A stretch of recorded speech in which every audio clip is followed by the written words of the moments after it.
Whenever you are. Yes, sir. All right. Good morning. I now will call this meeting of the Mecklenburg County Board of Supervisors to order. We welcome our staff that are with us here this morning, and we also welcome all of those that are with us online, virtually. And we will continue that process until such time as we've determined that it's safe for us to come back together, and we hope and pray that that won't be too far into the future. So I wish you all a happy new year, and would those that are here with us would ask that you please mute or turn off your cell phone so we won't have those interruptions. Mrs. Lundy and Mr. Wilkinson aren't with us today. Mr. Wilkinson is getting over an illness, and he's doing very well, but felt he needed to stay home today. And Ms. Lundy had a death, a close member of her family, and so we wish them both well. And I think they're both actually with us virtually as well. So, but their presence is certainly missed. At this time, I would ask that you stand for our pledge to the flag. I pledge allegiance to the flag of the United States of America and to the republic for which it stands, one nation, under God, indivisible, with liberty and justice for all. Thank you.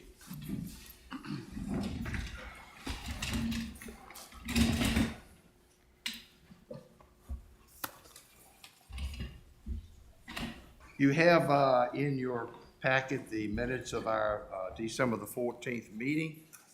If there are no corrections to those minutes, the chair will entertain a motion to approve them as presented. Mr. Chairman, I motion that we approve the December the 14th, 2020 minutes as presented. You've heard the motion. All in favor of the motion say aye. Aye. Opposed? Thank you. The agenda you have before you, I do have one addition under County Administrator, number 7.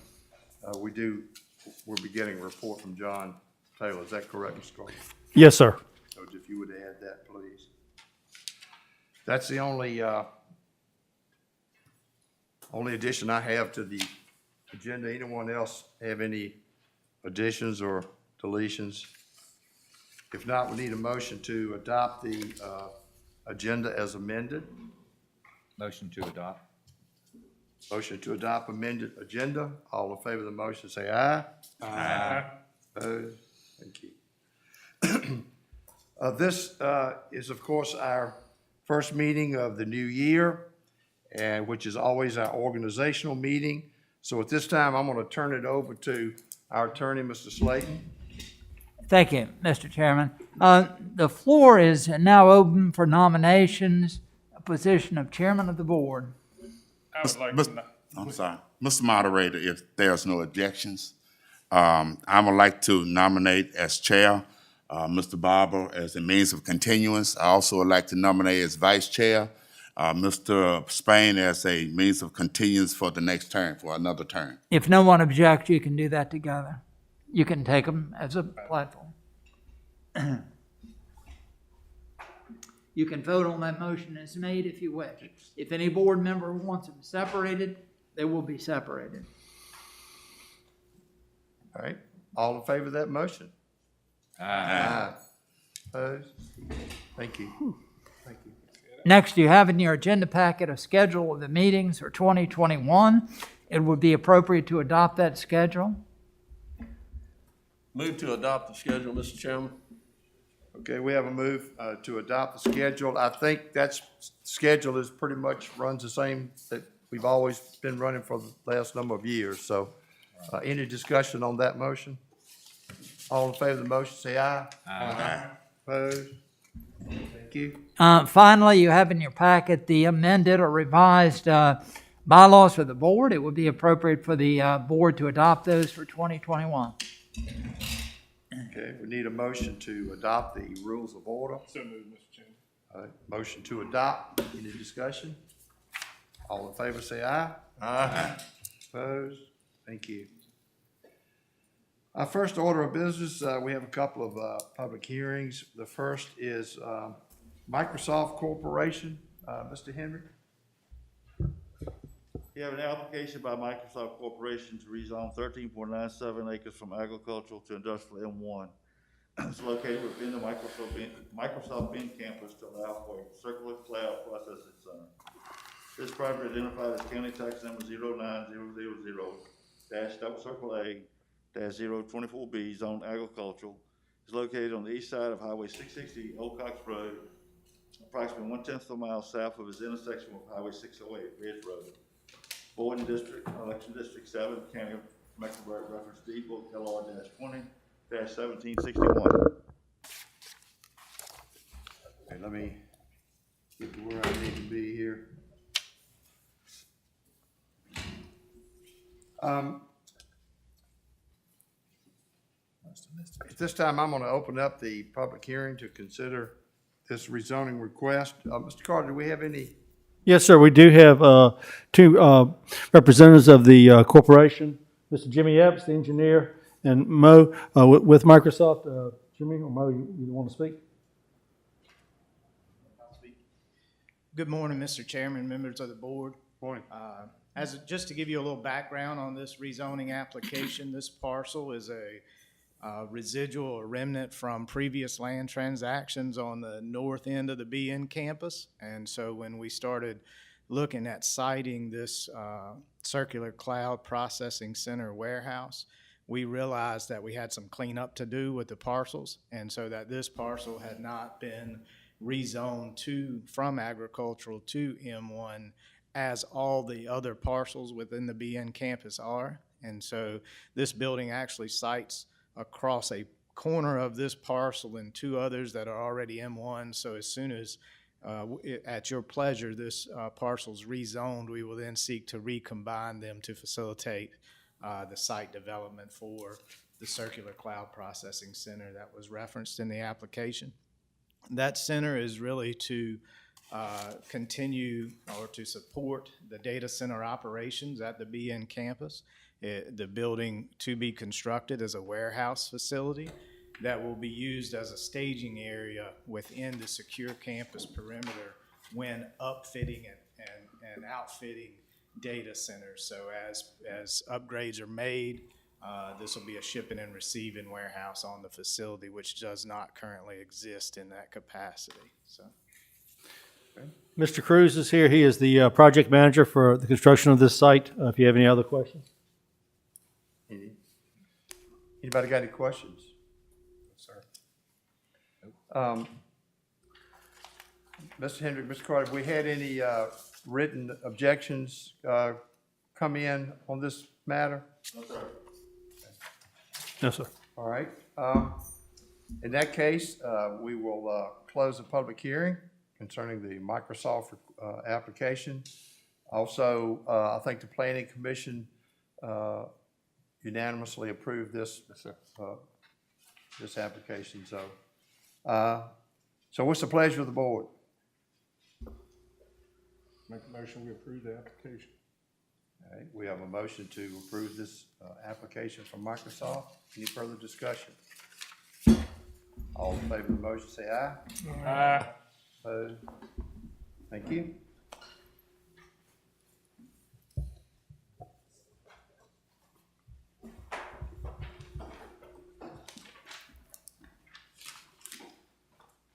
Okay, Mr. Henry.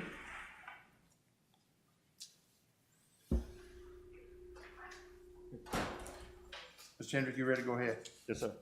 You have an application by the Friends of Maharan Rebel John Jansen to amend Article 20 Solar Ordinance, Sections 20.5, 20.1, 20.4, 20.7, and 20.8. Let me get caught up here. All right, what is this all about, Mr. Henry?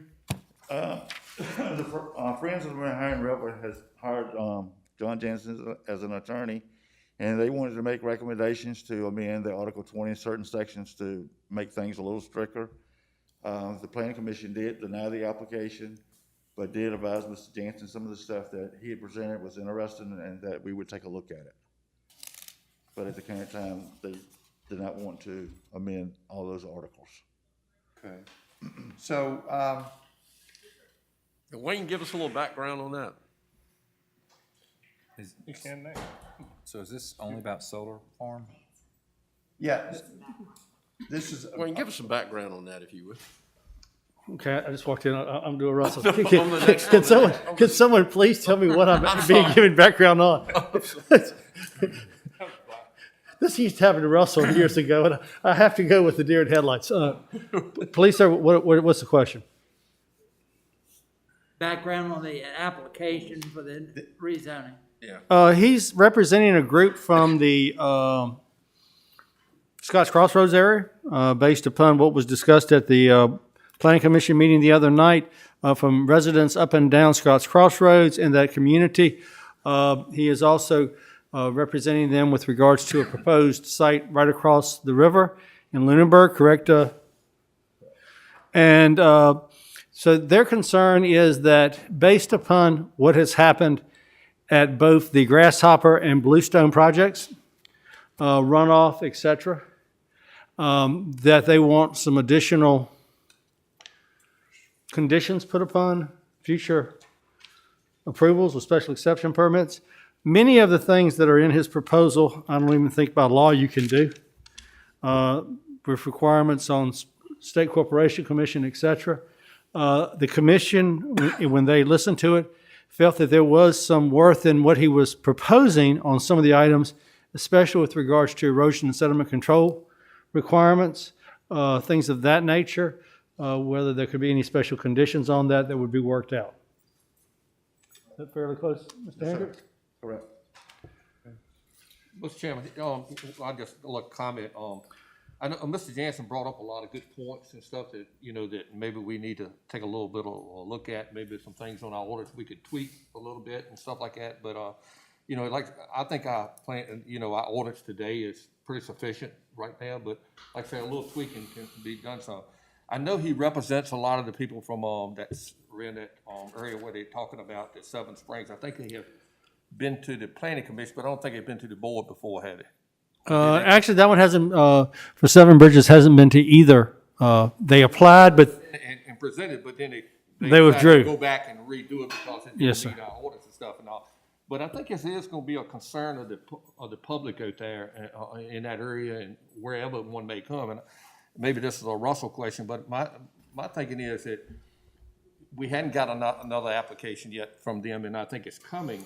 But is this something that we could put off on these solar farms until the public can actually come back to the meetings and stuff and have some input in it? Because what I'm thinking is we don't get a lot of response from people virtual on these meetings, but I mean, is that? Well, you have two different issues. You have an application before you on a public hearing now, and Mr. Jansen certainly has the right to be heard on that today. Yeah. You don't have a mandate under state law as to how quickly you have to act on an application once it's submitted. Now, I will tell you that case law suggests that would be a year, but that certainly gives you time to look at anything you want to look at and refer it to the Planning Commission if you choose to do so.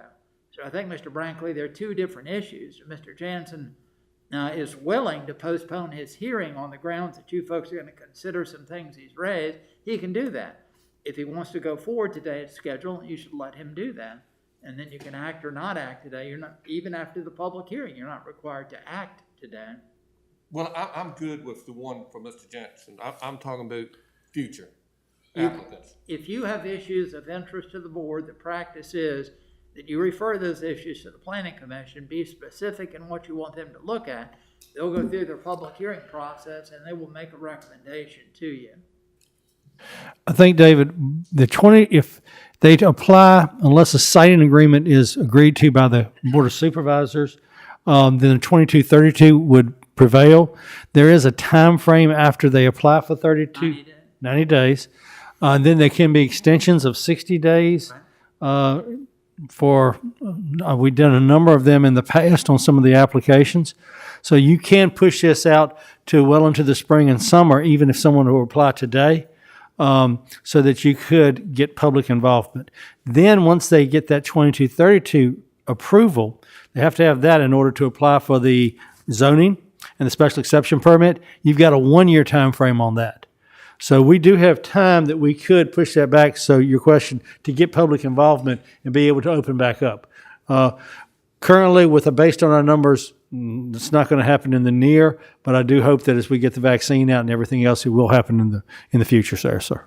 I just think the public needs to have a good input on this. Right. Wayne mentioned something I just want to clarify. It was pretty clear, but if you enter into a siting agreement, you've waived the requirement for the 2232. So you need to be aware of that. But even then, as Wayne correctly said, you have ample time to go through a review process that you want to go through. You control that. But I'm good with the application of where we stand on Mr. Jansen and the Friends of the Mahern. Okay. All right, is anyone here representing Friends of the Mahern wishes to speak before we go to public hearing? All right, if not, I'll declare the public hearing open to consider the application of Friends of the Mahern to amend the zoning ordinance. Do we have any written No, sir. comments? Okay. All right, in that case, I will now close the public hearing concerning this application. What's the pleasure of the board? Mr. Chairman, at this time, I'll do as the planning commission, I would recommend that we deny this application. Okay. Yes, and it was denied by the planning commission, so. Yes. Okay, you've heard the motion. Any discussion? All in favor of the motion, say aye. Aye. Opposed? Thank you. Ms. Barber, before we move on, can I ask everyone, we are listening, your mic needs to be in front. I know we can hear you, but the people online are having a hard time hearing. You need to be in front of your face. You may want to pull yours over there. Talking to it. So the actual length part, not the whole long stalk, but the piece at the end needs to kind of point at your face. So like Mr. Spain, you just pointed at the side. There you go. And Mr. Brinkley, yours also, because it's coming in from the side. I know it's really inconvenient right now, but if you look to address Mr. Barber, it makes you come through extremely low. You might be cutting me off. Well, this one's on the wrong side. It needs to be over here. I have to go over here. Okay, all right. Thanks. Keep us straight, Alex. Okay, the next item on our agenda is the courthouse statue situation. Last month, we deferred action on this until we had more concrete information on a site to move the statue and also to get a price on moving the statue. Mr. Carter, you want to bring us up to speed? Yes, sir. I have spoken with the town. They do have a site. It's at the Presbyterian Church. If any of you who don't know where that is, their cemetery. If you go right past Dollar General, going back down towards 58, it's the next driveway. You go right up on top of the hill. And on top of the hill, if you're looking at the end of the backside of that church, there's a big sycamore. And to the left of that, I put out 4 flags, which is the approximate location of where they're proposing to place the statue. I have contacted Newsom Monument to get a price. I'd also contacted several months back Baxter Bailey to see if he knew of someone who might be interested in it. He did give me a sculptor in Richmond who said she helped to move the ones in Richmond, and she would look at getting, if we needed someone, a price, bringing in rigging crews and everything needed. I will tell you that Mr. Jefferson has already redone 2 of these or has been awarded bids. He has relocated the one in Brunswick, if I'm not mistaken. That was the first one he did. And then he has been approved, and I think they're in the process of moving the one in Greenville, according to what the county administrator, Ms. Parsons, sent me Friday. The price he gave us was $62,300, which is the same price as was quoted in Greenville. I have not heard of any issues. He has seen the site. I told him where it was when he submitted that to me on Thursday or Friday with regards to that bid. So we have that. He was familiar with it and says that wouldn't be an issue putting it there. And that does include the cost of the foundation. All right. Board, does anybody want to make a motion that we proceed with donating the statue to the town of Boydton and absorb the cost of moving it? Well, I know at one time if we got to move this thing, we talked about giving it to the Sons of the Confederacy, and the Borden was helping them place it on the hill. I mean, if we got to give it away, I think it would be advisable to give it to the Sons of the Confederacy. I think we kind of satisfy two groups there if you do that. Aren't they working together well? That was my understanding from earlier, was that they are working together to find a site. And I haven't heard from Mr. Cox representing the Sons otherwise. But he put in a thing for it. Yes, he did. But also, Mr. Brankley, the code says that the town is a favored recipient, the Sons are not. And I think they made their wish known to have the monument within 30 days, right? Yeah, they made it timely. They gave us that time. They found the location within the 30 days. Yes, sir. I think by code they're favored, and I also understand they've been working with the Confederates. I don't know if that's true, but that's my understanding. But it would be, so would you give it to the town of Borden or you give it to the Sons of the Confederacy? Town, right? I'm not sure that that's what they were working together for. I think that my understanding was the Sons of Confederates wanted us to give it to them, and they were working with the town of Borden to have a place to put it, which is up at the church. And they have already picked out a site. They have picked out a site, yes, sir. Yeah. So, Mr. Slayton, are you saying that the town of Boynton would have preference? Yeah, it's not an easy question. I was afraid we might go down this road. The code identifies 4 favored groups and says that within 30 days, any of those 4 groups can come forward and express a desire to take possession of the monument. What the code does not say is that you are mandated to give it to them. Now, that's certainly implied, but it's not mandated. But Mr. Brankley, I don't know what your take on this is, but if they work together and the site is the site that Wayne described, I don't really see what it matters who owns it if it's going to be standing in the same place either way. Now, if I'm wrong, I beg your pardon. Just in my discussion with Mr. Cox is that if they are, 20 years from now, 30 years from now, or 5 years from now, the town of Borden decides they don't want it, then they got to go through this whole process again and all. So I mean, like I said, I'm not in favor of moving it at all, but if it has to be moved, I would certainly thought we could have given it to the Sons of the Confederacy, but I mean, if that can't be done or whatever. Well, I don't know if what I'm about to say can be done, but I'm trying to be helpful. Right. Maybe you could donate it to Boydton with a request that if they relocate it, they consult with the Sons of the Confederacy as to that relocation, just to state your intent that group not be eliminated in the future if there's a relocation. From staff's perspective, we were just trying to find the location based upon what y'all said and a price. So we could as part of the motion, we could say that the town of Boynton would be required to give the Sons of the Confederates first refusal? Unfortunately, another good question. It's not required.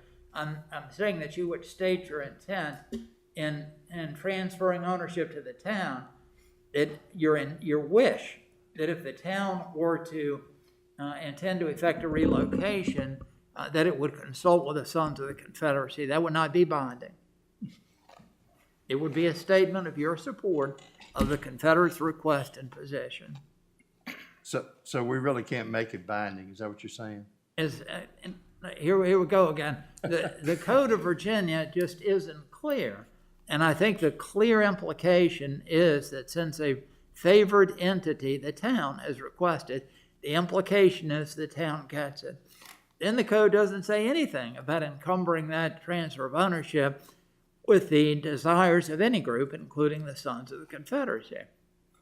But that doesn't mean that you could not express your wish and your intent that the town will consult with that group if and when this monument is ever relocated. And I would point out to you, as a very practical matter, at $62,300, it ain't gonna be moving around a whole lot. Could the board give it to both groups jointly? Well, Does- what I'm asking too, if, we had the where we asked for the 30-day period for them people to request it, so the Sons of Confederate requested it, so if they the only ones that put in a thing, could we have not given it to them? Okay, you've got to wait till the 30 days expires and see if a favored group made a request. And if not, the code says you're free to dispose of it as you wish. This seems to be a sticking point. So let me go back to what Wayne said. Can you donate this jointly to the town and the Sun? I don't know, but you can certainly make that. And if it's challenged later, it's just challenged. But if you think that gives the Suns comfort in that they, based on your action, have some sort of an ownership interest, you can certainly try it.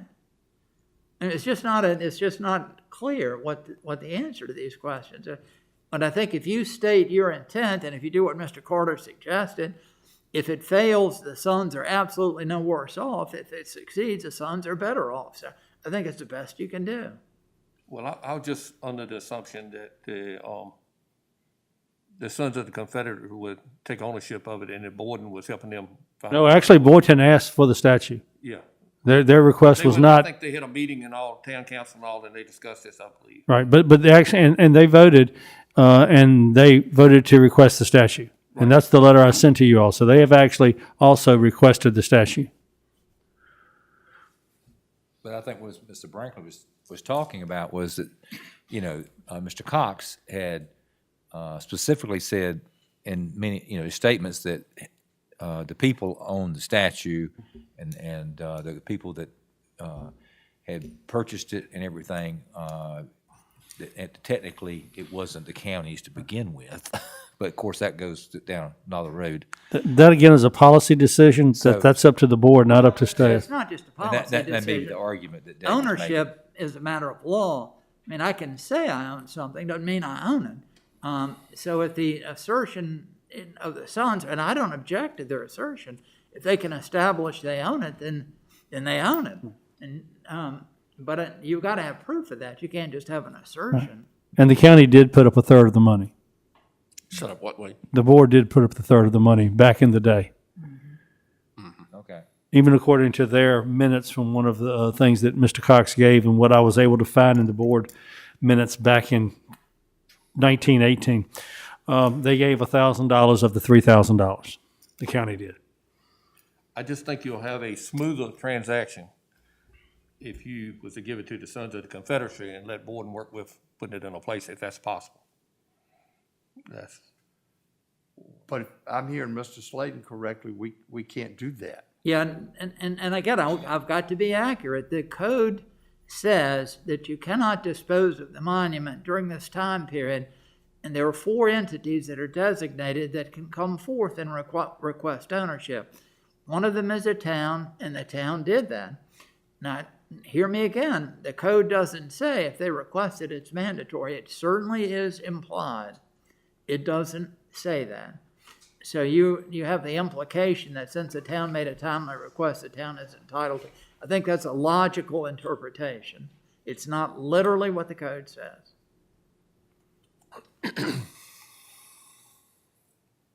So, Mr. Brankley, would you be comfortable if we formulated a motion that said that in the event, all right, but this is going in a church cemetery, right? So, and I just heard that. Yes, sir. So, what say-so would the church have on this thing in the future? My understanding when I had the discussion with Mr. Coleman was that the church has, I believe, closed, or that's their cemetery, but the town actually, I think, helps with it or whatever. And he spoke with Mr. Lipscomb, who is, I think, the keeper of records of the church, and everyone was in favor. That's my understanding, sir. I have not received anything in writing from the church. Mr. Franklin, I want to help you, okay? Yes, sir. Would you be comfortable with a motion, and let's just hope it flies, that the transfer would be to the town and the sons jointly, that on the condition that you're paying to relocate it to the cemetery that's been designated, with a further condition, if it's relocated, it would require the joint approval of the town and the sons. That would give each of them control, and it would go where it's intended to go, and hopefully would make everyone happy, if that's possible. Well, like I say, I'm one in favor to start with to having it moved at all, but I would say we need to, if it's gonna be moved, whoever may make that motion, that it needs to be in some type joint conjunction with the Sons of the Confederacy and Borden if it's possible. Mr. Barber, I could offer a motion and see if it gets any traction, if that would help. The motion would be that the county is transferring its ownership interest in the monument jointly to the town of Boynton and the Sons of the Confederacy, on the condition that the county is paying for the relocation to the Boynton Cemetery, the designated spot. And the implication of the joint ownership is that each entity would have to agree if there's to be a future relocation of the monument. Mr. Brankley, does that help you? I like that one works. All right, just anybody wish to make that motion? Mr. Chairman, I'd like to make that motion, quote, our county attorney, Mr. Slayton. All right, so the motion has been made based on the recommended wording from our county attorney. Any further discussion on the motion? I do have, and it doesn't have anything to do with the motion, but the bid on the removal and relocation, and I would like to first mention that Mr. Jefferson is highly credible, highly qualified individual who serves on the county IDA. He's a real asset to the community. And Wayne, I'll have to apologize for bringing information in that I probably didn't think of till I saw this bid right here. But $62,000, and we're stewards of the taxpayers' money, that's strong. Yeah, That's strong. I agree. I moved, and I realized I didn't tell you this because I didn't think of it till this weekend when I read this. In 2012, I moved a 20,000-gallon propane tank. It had 2 concrete pillars that came in on a triaxle lowboy trailer. They weighed 25,000 pounds apiece. They set the tank, set the pillars, set the tank for $13,000. Rented a crane from Raleigh. I think the crane was costing them like $2,500 an hour. They used it 3 or 4 hours, I don't know. It may have been not quite that much, but it was $13,000 to move that propane tank. Now, that's a propane tank that's got some propane gas in it. Mr. Chairman, again, I'll try to help. There are 2 issues there. The one that, until just Mr. Jennings spoke, was drawing the attention was where does it go and who owns it?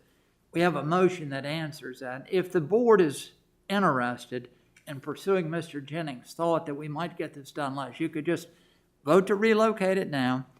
And don't forget, there's Virginia law. There's a Public Procurement Act. We could put out an invitation to bids again, and we could reject if the bids we got, we could do it again and see if they come back, and if so, bring them to you. I've only known of, like I said, in Richmond, they spent well over $1 million just not removing any of the bases, just the statues themselves and the brass plates. I think that base off of weighs that. 20,000 pounds. I don't know, sir. You've got to, it's in different segments, so you've got to actually submit all those back with regards to that, because if you look at it, you can see the different layers. But I would say Oh, it's fine with it. I just, I think it's a lot of money. I don't- And, we're responsible for taxpayers' money, and that's just my opinion. No, it's not opinion, it's a fact. Well, We're responsible for taxpayer money. That's not an opinion, that's a fact. but actually, the motion that we have on the floor right now is just to authorize the new ownership. That is correct. But I thought this was gonna move into that motion. Well, they Well, will. Yeah, it's separate. That's No, gonna I be a think, different I motion. think the next step would be to, approve the bid or reject the Okay. bid. So, so does everybody understand the motion that's on the floor? It doesn't have anything to do with the bid to move. This is strictly for ownership. Well, I'd just like to make one other comment. I have no problem with Mr. Spain's motion that if that's where it's got to be moved. But if my past, I voted not to have it moved, and I probably will not vote for the relocation of it. So, but I have no problem where Mr. Spain is coming from on the location. Okay. All right, so you've heard the motion. Any further discussion on that motion? All right, all in favor of the motion, say aye. Aye. Opposed? No. Okay, two opposed. Okay. 5-2. All right, so the next step then is we have a bid to move this thing for $62,500, I believe it was. 62,300. So I think probably with the concern of the money, which Jennings, which you're exactly right, it's a lot of money. Maybe the best course of action would be just to table that and ask staff to try to obtain other bids. Is the board comfortable with that? I would suggest this, because this is a lot of money and it's drawing a lot of attention. It's not to try to get other bids. I think it would be to issue an invitation to bid in compliance with the Virginia Public Procurement Act and just see what comes in. That's what the law requires. I'm good with that. You get those bids in before the next meeting and act at the next meeting. Do we have to do that through a motion, or can we just? Well, I think, Wayne, if you've got a bid in, I think you've got to reject the motion. And if we went through a procurement and got a bid, we need to reject that. Okay. So the first motion would be to reject the bid we have in hand of $62,300 to relocate the monument. All right. So we need a motion to accept or reject the bid of $62,500. Motion to reject. Motion to reject. Any discussion on that motion? All in favor say aye. Aye. Opposed? It would probably help the staff if you just adopted a motion directing staff to solicit bids for relocation in compliance with the Virginia Public Procurement Act. Okay, anybody wish to make that motion? So moved, Mr. Chairman. All right, that motion is to have staff go back out and solicit bids under the Virginia Procurement Act. Any further discussion? All in favor of that motion, say aye. Aye. Opposed? Thank you. Are we contacting people like in North Carolina, No, sir, I don't know who to contact. Maryland? The only person I know to contact was Mr. Jefferson. Okay. Let I'll me put it add in the paper, this. but I don't know who to contact, sir. The Public Procurement Act says what you've got to do. It's a minimum standard, minimum. If any of you have specific vendors you want contacted, let Mr. Carter know and he'll do it. But he doesn't have the means or the ability to go out and find people who might bid. He just complies with the law and advertise. But if you know someone, for goodness sakes, tell him. He'll contact them. Yeah, that's right. If any board member, I just don't know of anybody else. You could just like put it. I don't know if they can do it or not. I don't really know. If you, I would think if you'd move a propane tank, you'd move a statue. Okay, but that may be, but that's a factual question. The standard is you issue the bids in compliance with the Procurement Act. The Act says you can make direct solicitations. So if you folks have someone whom you want to Wayne to directly solicit a bid from, just let him know and he'll be happy to do it. yeah. You just can't run an ad where I see invitation to bid all the time. You know, Yes, sir, you can, but all those that cost money, you're spending $500 to $1,000 for every ad you spit out for well, 1 week. I'm thinking you hit, 2 or 3 major newspapers, it might, I don't know, it depends on how much it would cost, I guess, because 64,000 or whatever, it might Yeah, have. but let me add this for the sake of the staff now, because again, that's a different issue. The Procurement Act says what you have to do, and it's advertised in a local paper. It doesn't say anything about metropolitan newspapers and larger audience. It's going to cost a whole lot more money. So if you want Mr. Carr to do that, you better adopt a motion authorizing him to do that, because that is going to cost more money. I think the better thing would be to let him know, if you know anyone you want him to directly solicit from. Because I mean, whoever bids on this, I mean, you can't just get anybody off the street to do No, this. sir. They gotta meet certain standards. Yeah. And Mr. Jefferson, like I said, has moved one, is preparing to move a second one. The group that the city of Richmond hired, they paid 7 figures to move just the statues and plaques off of, I think it was 5 statues. Because local people didn't want it. All right, so we've also authorized staff to solicit new bids, so, okay? Mr. Chairman. Just a question. Being this would be public knowledge, Newsom bid the amount, would that be of concern? Other people bid knowing what he bid? When the bids are open in a public procurement, they're read publicly. No problem. They're read publicly. If this gentleman submit the same bid and it's low, I would think you would award it to him. Okay. Okay. All right. Let's move on then. Next item is Budget and Finance Committee report, Mr. Spain. Each board member should have a copy of the budget finance report. If so, the Budget and Finance Committee met on Monday, January the 11th, 2021 at 9 a.m. in the Board of Supervisors meeting room. Member present, Glenn Spain, Chair Charles Jones, David Brinkley, and Jim Jennings. Also present, Glenn Barber, Anna Hargrove, Tom Tanner, Wayne Carter, County Administrator, Judith Shutfield, Ed Taylor. The chairman called the meeting to order. Mr. Carter presented a supplemental appropriation from Michelle Gordon, the clerk of court. Her offer received a grant from the Library of Virginia in the amount of $16,747.50 for record preservation. She's requesting the fund to be appropriated to the Michael Femin line item in the circle court budget. Upon the motion of Mr. Brinkley, the committee unanimously recommend a supplemental appropriation in the amount of $16,747.50 to the microfilm line item in the circle court budget. There being no further business, the meeting was adjourned. The chairman would like to put in a motion that we transfer the appropriation of $16,747.50 to Michelle Gordon for the circuit court. All right. You've heard the motion, any discussion? All in favor of the motion, say aye. Aye. Opposed? Thank you. Mr. Carter? Yes, sir. You have the building permit report. Permits are still up. We're 11 houses last month. I think in December's one of our better. You have zoning permits also are up. We do have a cell tower coming up, so that's why the permit application fees were higher. You have the animal warden's report.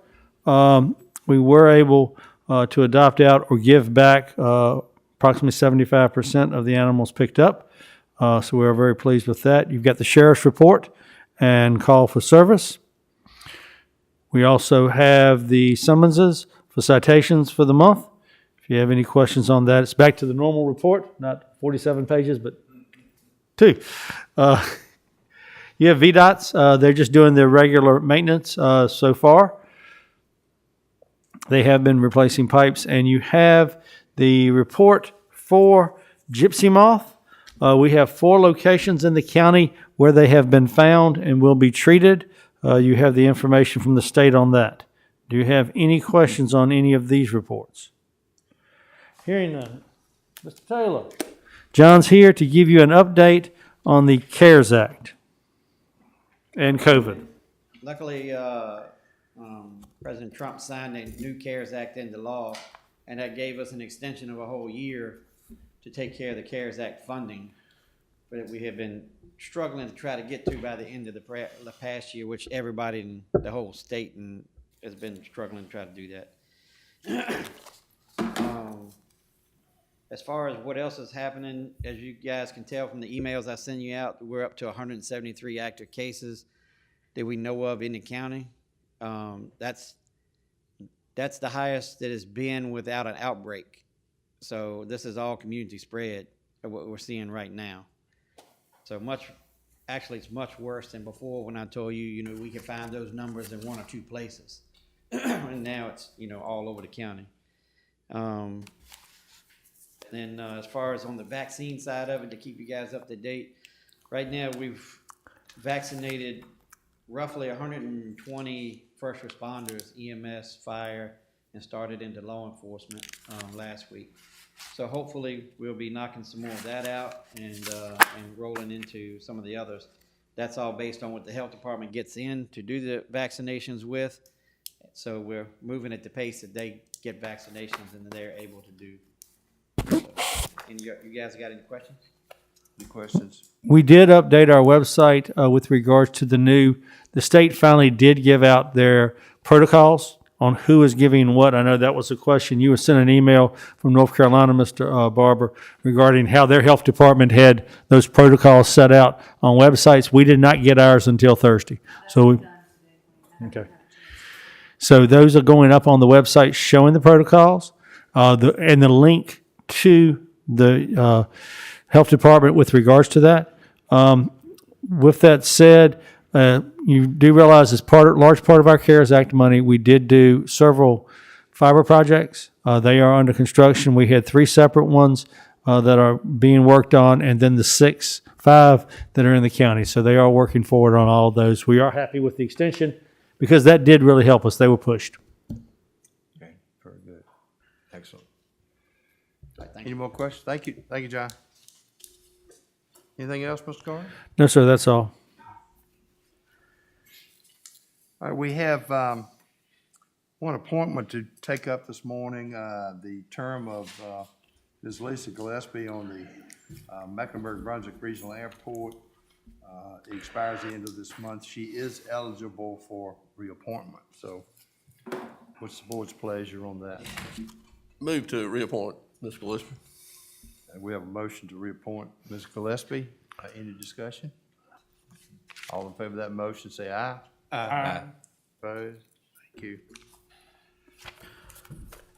Also, we are adopting resolutions honoring Mr. Jeff Hinkle. Jeff was, I guess his title was Executive Director of the Roanoke River Service Authority. Jeff was there from day one, and so we did a resolution to honor his tenure and helping to actually develop the whole system, and so we wish him well in his retirement. And also a resolution honoring Denise Height. She's with FSA, Jim, is that? Yeah, she was executive director of the FSA here in the county. Okay. How long has she been there? Long time. Gosh, David, how 15, 20 years in the county. She's been, you know, in FSA for 35 years probably, but here in the county, maybe 15 to 20. So we're glad to draft a resolution honoring her for her many years of service to the FSA and to agriculture. So, Mr. Carter, these resolutions will be mailed to these individuals? Or? We'll give those out to the board members for them to present to them, Thank you. or see how the applicant wants it. Okay, all right, thank you. All right, you have in your packet the consent calendar. I hope you've had an opportunity to review that. If there are no questions concerning the consent calendar, need a motion to adopt it as presented. Mr. Sherman, I motion to adopt the consent calendar as presented. You've heard the motion in discussion. All in favor say aye. Aye. Opposed? Thank you. All right, that's all I have on our regular agenda for today. Any comments from any public comments, Mr. Carter, that we have? No, sir, none that I received. Okay. All right. All right. Board member matters. Let's see. Mr. Hargrove, let me start with you. Thank you, Mr. Chairman. I received a text message from Mr. Tanner couple of days ago about one of the citizens that live in my district, Mr. George Sizemo, who was 101 years old, and we gave kudos to him, I think, last year for him meeting that milestones of 100. And he was on Channel 6, and they displayed a lot of his history and his dad, family, and so forth. And thank you so much for bringing that to my attention. He is one of my friends that when, before the COVID, we did a lot of work in church together. Also, I'm glad to see that Mr. Spain and yourself received the responsibility for this new year. Thank you so much for taking that. And I kind of enjoy to have another year to work as I consider with my constituents and all of my friends. And I do thank you. Well, no, I don't thank you, Mr. Brankley, because they should have thrown the light on you a long time ago. I don't know how that happened. But I yield back, Mr. Chairman. Thank you so much. Thank you. I had the pleasure last night of seeing that video on Mr. Sizemore, and it was just a very moving, heartwarming video that, you know, that he talked about his family and so I don't know how. Did you have the link to it, Mr. I did, Tent? and I saw it actually at work on Channel 6 in the morning. You might want to send that link to the other board members. I'd like to see it. Have them have opportunity to look at it. So, all right, thank you. Mr. Jennings? Thank you, Mr. Chairman. Yeah, I guess the first thing is this virus still got everything kind of sideways, and, you know, it's out in the community now, and I don't know when we'll have resolve or if we'll ever have total resolve, but hopefully we will. I appreciate everything everybody is doing to help resolve this and everything, and I certainly hope this vaccine comes about for everyone that wants it soon. So I mentioned at the last meeting about the legalization of recreational marijuana. And I've got, it's a preliminary bill, and I don't mind reading it if it's not long. It's maybe take me a minute and a half to read it. If y'all want me to read it, I'll read it. Okay, sure, go ahead. Okay. Is this Virginia bill, or is this? This is a preliminary bill that's going to the General Assembly. I guess, well, they're in session now, but it's House Bill 1815, marijuana legalization of cultivation, manufacture, sale, possession, and testing penalties. Marijuana legalization of cultivation, manufacture, sale, possession, and testing penalties establishes a regulatory scheme for the regulation of marijuana cultivation facilities, marijuana manufacturing facilities, marijuana testing facilities, and retail marijuana stores by the Board of Agriculture and Consumer Services, VDACs. The bill also grants localities the authority to enact ordinances establishing additional licensing requirements for marijuana establishments located within such locality, and allows the home cultivation of marijuana for personal use under certain circumstances. The bill imposes a tax on retail marijuana and retail marijuana products sold by a retail marijuana store at a rate of 9.7% for a total of sales tax of 15%, and provides that 67% of the revenue collected from the tax to be deposited into the general fund and 33% of the revenues to be deposited into a retail marijuana education support fund to be used solely for the purpose of public education. Finally, the bill establishes several new criminal penalties related to marijuana, as well as modifies some existing criminal penalties. I don't think this does anybody any good, to be honest with you, but I just wanted to keep all abreast of what's going on. They could pass this very easily. Okay, all right. So that's all I have. All right, thanks, sir. Ms. Jones? Well, I just like to see everybody calm down from the elections and all the mess going on in Washington, D.C., and get this country together and people learn how to treat each other with respect and to have more understanding of another person's viewpoint and stop with the viciousness and the attacks and the mentality of stripping things down to such a low level that I don't think as Americans that we are, as a nation, that we should be acting that way. And so I would ask that we each teach each other and talk to each other about our differences in a constructive manner, and continue this nation as one of the best nation in the world. That's my wish. Thanks, sir. Mr. Tanner? Thank you, Mr. Chairman. First, I'd like to congratulate Mr. Bob and Mr. Spain on being reelected our chairman and vice chairman. Thank you. I think you'll do an outstanding job for the upcoming year. And as Mr. Jennings said, the pandemic is still front and center. We have a lot of people in the county that are affected by it. Our kids, are still having to do virtual learning, and hopefully soon we can get them back in the classrooms, because I think they need it. They need the social interaction. We need social interaction also, because everybody has just been so isolated for so long that we need to get out and see people. And also what Mr. Jones said, we've got to learn how to treat people and how to respect differences of opinion, and still be able to move forward with it, because it's really tough lately. Thank Mr. Carter and them again for all their hard work. They're doing an outstanding job. We're keeping the county growing. Also, with Saturday being National Law Officers Appreciation Day, I want to thank all our law enforcement officers here in the county and the state and everywhere that keep us safe and look out for our well-being. So thank y'all. That's all I have. Thanks, sir. Mr. Franklin? Well, I too like to congratulate Mr. Barber and Mr. Spain for y'all's leadership in the past and the leadership going forward. It's a shame we couldn't summons Washington to come down here and watch the way we conduct a meeting and the way we discuss topics and not argue over topics. And it would go a long ways on.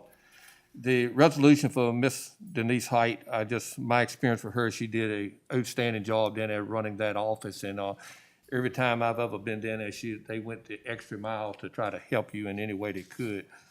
The other thing, Wayne, do we have on these convenience centers, do we already have a plan of where the next one and the next one is going and through the county? Because we need to kind of move with that.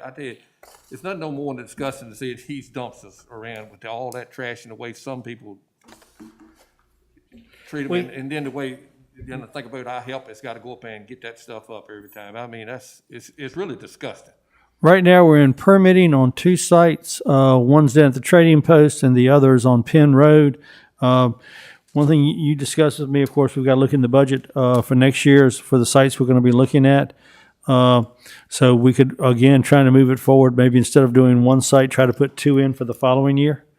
These are averaging about $400,000 plus per site by the time you get it, permit it, and build it. And if that's something that is a priority of the board, we'll see about putting that extra money into the budget.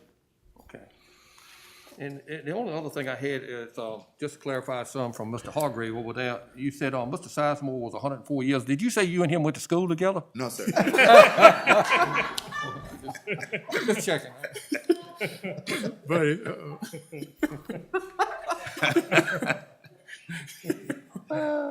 That's all I got, sir. Well, there goes your Christmas card from Mr. Hargrove. He gonna red light you. Yeah, he's got red light. Mr. Spain? Uh-oh. I don't know how to cut it off. We'll just leave it green. I'd like to thank the board for putting their confidence in me as vice chair for last year, and also to put your confidence in me again for another year that will serve you with honor. I do not take that lightly. And again, thank you. Mr. Hargrove, I know how you feel when you said someone take the word out of my mouth. Mr. Brankley, you're right. Let our national leader come to Mecklenburg County and see how we do business, how our election go. That'll be a plus. That's true. Let us be prayed up. Some trying time. I feel like Mecklenburg County, thank our staff and also in charge. that this is going to be a good year. We have to be positive. Mecklenburg County, we can do it. Thank you, Mr. Chairman. Enjoy working with you. Thank you, sir. Yeah, I too want to thank the board for your confidence in me. I will do everything in my power to represent the county as honorably as I possibly can, and it's just a real pleasure working with you folks, and, you know, just to reiterate what Mr. Franklin, Mr. Spain said about our government, federal and state for that matter. I think they could learn a lot from Mecklenburg County, quite frankly. Absolutely. So, but also, I do know, I brought up about the book last meeting. I know Mr. Branklin's had an opportunity to read it and thoroughly enjoyed it. I got one too. Did you get, yeah, okay. Excellent read, and I'll just, you know, mention that again. I'm on yellow now, so. Hey, Alex, you better get up here quick. We don't want to cut the chairman off. Mr. Brakely's hungry. He's ready for lunch. Okay, I do not have anything else. Anyone else have anything to bring before this meeting today? If not, we will stand adjourned until our regularly scheduled meeting in February. Thank you very much and have a great day.